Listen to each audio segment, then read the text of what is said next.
nomadic rivalries?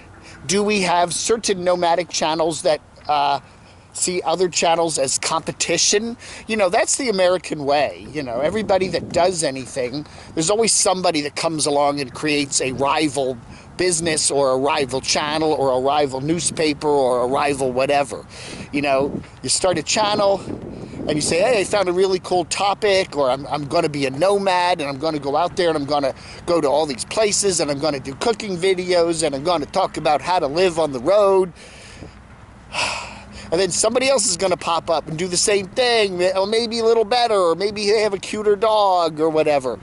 And you wonder about, are these nomads, you know, even though they're not going to admit it, hey, you're my friend and we all are part of the tribe or a tribe or whatever, you kind of wonder, are they going to do they kind of get, oh, you know, look at so-and-so put up a video just showing us all sitting around eating and he got, you know, 80,000 views of it, you know, or he has a Patreon up and he now has, you know, 200 Patreons and I tried to do it and I only got 6, or, you know, so-and-so did a super chat, you know, one of the fellow nomads, you know, and was on only for half an hour and got $2,000. Do you think quietly some of these nomads are angry about some of their fellow nomads, or jealous? I mean, you know, I'm not going to say most of the ones we see probably aren't. I think most people that I watch are doing it kind of because they love doing it and they're not really worried about the money, or they're not really worried about getting scooped by other nomads for certain things. But you got to realize there's probably some of that out there, you know. You know, here's Dave doing a video now. Crank up the wind. Thank you, God. Yeah, okay, so we do see certain nomads that have really built their channel to kind of corporate levels. And one of them is Van City Van Life Chrome. I've talked about him a lot, but he's really done well. I don't know how much he makes a month. You know, the Social Blade numbers show what his YouTube, you know, his YouTube traffic is and how much they guess he might be making, but he's doing pretty well. And then you have, you know, all of his other things. You know, he has Super Chat and he has Patreon and all this other stuff, and he has merch sales and, you know, et cetera, et cetera. And somebody said that he was doing a live chat the other day and someone was talking about Foresty Forest. Now, Foresty Forest is also a very successful channel. That's Simon, Foresty Forest, and Van City Van Life is Chrome. And, you know, both have very successful channels. They're both Canadians. They're both in the same general area, mostly in Western Canada. Their channels are quite different, though. You know, and they did do a little collab-y video a couple months ago where they're all talking about... you know, Chrome did a tour of Simon's van, etc. And then Simon decided to get a bigger van because Chrome could barely fit in it. And Chrome's going, well, why is the van so small?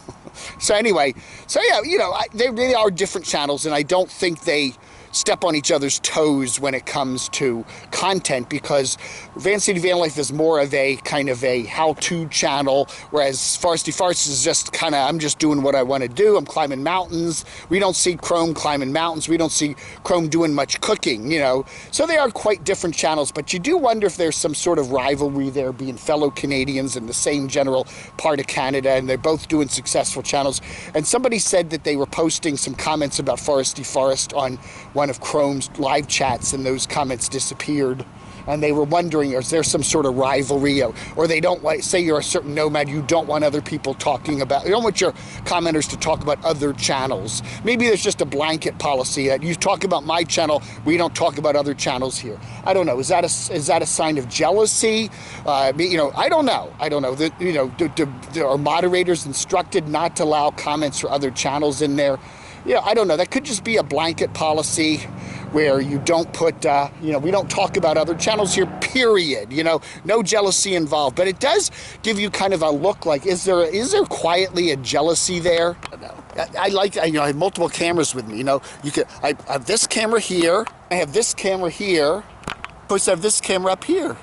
So I have to have multiple cameras because I look good from every angle, don't I? do have to say, you know, I'm not going to mention any other names, but I do have to say some of the Nomads probably are, wow, you know, my videos are better than his videos, and yet he gets more viewers and has more Patreon people. We probably get that all the time. We're doing better videos than that guy or that gal, and yet he or she gets more views and makes more money. Why is that possible? You know, we make a better product, but they get more views and are making more money. How's that possible? Ugh.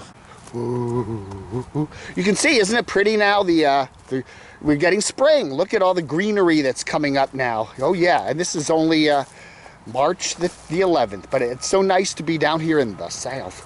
There is somebody living in the woods here. I know that. Look at this. There's a tent over there by the river. Somebody's living down there. I see that all the time when I come down here. There it is. Oh yeah, there it is. See? That's cool. I had to walk down there and say hi. Oh, I got a bug. I got a bug on my camera. The bugs are out. I got a mosquito bite this morning too. I bet you, I wouldn't be surprised if, you know, certain nomads do that. There's a particular former nomad that we don't cover anymore, but she was always going to various nomadic gatherings there in the Arizona area over the past couple months, and she'd always have to get the news up first. I've got the news up first about a certain nomad who had a party and what happened and party shots. You know, they have to get the part. I've got to run home real quick and post this, or get to my Wi-Fi and post this video, you know, of the party shots, you know, before anybody else does. Yeah. Again, I think that there's only a small percentage of the nomads out there that are really in it for the money and really care about building their channels. I think most of the nomads we watch are doing it as kind of like a sidelight, a sideline. And the sun, gotta watch out for the sun. Sun, too much sun, huh? Too much wind and too much sun. Why? Why?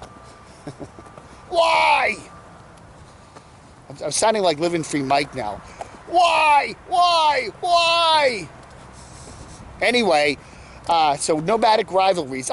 They're out there. You can kind of see it, you know. But, you know, I don't know. And you see one nomad doing something and then another nomad has to do it, or, you know, I don't know. What do you think?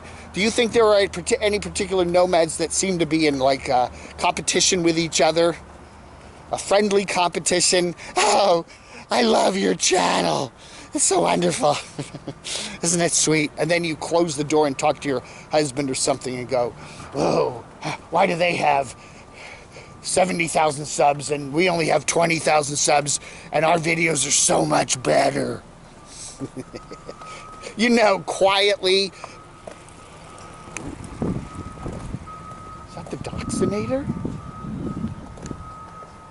You know, quietly, you know, people, I'm sure they are watching other people's videos and going, oh, we did a better video of that and they're getting more views. And oh my goodness, did you see how many Patreon so-and-so has? And why are they milking that dramatic effect? You know, oh, their transmission went out and they got so much money and we, I don't know. You wonder. You do wonder, are there rivalries among the various nomads, especially amongst the ones we cover? I don't know, man. I don't know. All right, everybody, that's it for today's little rant in the beautiful park today. It's gorgeous out here. I could just stay outside all day, but I know I need to come back in and get some videos up for you guys, because you guys, you know, if you don't get at least 4 videos a day from me, you're wondering, what's wrong, Dave? What's wrong? Anyway, all right, everybody, thank you for watching. You have a wonderful rest of your day. Camo Dave Rants. For the 11th of March, 2021. I got the year right. Vlog. Oh yeah, see what I'm wearing? Wearing some old ratty pants. Oh, I want to thank Nampa Nana. I don't know if you can see this. Anyway, I put some camo duct tape on the back there. I got a big rip in these pants for a while back, and they're still holding together, so that's cool. But really cool camo duct tape there. This woodland camo, but it kind of masks the pants rip very well. That's what I do. I like to have ripped up camo pants. You know, I don't mind if they have a few holes and rips in them. And one of the things I find is duct tape works really well. You just duct tape up the inside and the outside of the pants. If you can get some camo or green duct tape that matches the pants, that's cool. And then you just be careful when you wash them. Don't put them in the washing machine. Hand wash them and hang dry them, and you'll be fine. Yeah, don't want to put duct tape stuff in the washing machine or the dryer. That's not a good thing. All right, folks, thanks for watching. Fog under!